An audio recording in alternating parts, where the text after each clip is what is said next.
జీవితాన్ని నాశనం చేశాడు. ఆమె ఆత్మహత్యకు ప్రయత్నించింది. కానీ ఆ ప్రయత్నం ఫలించక బ్రతికి ఆమె జీవితాంతం వారి సంబంధం యొక్క భావోద్వేగ మచ్చలను మోస్తూ బ్రతికింది.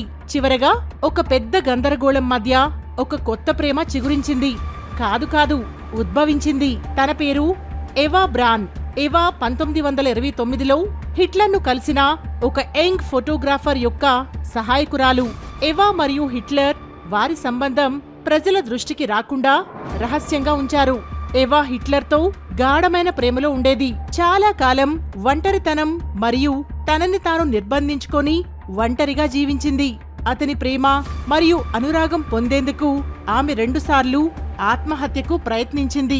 ఎన్ని సవాళ్లు ఉన్నప్పటికీ ఎవా హిట్లర్ ఒక్కటయ్యారు మరియు మిత్ర రాజ్యాలు బెర్లిన్లో మూసివేయబడిన. పూర్తి వీడియో లింక్ ఫస్ట్ కామెంట్లో ఉంటుంది లేదా మా ఛానల్లో ఉంటుంది.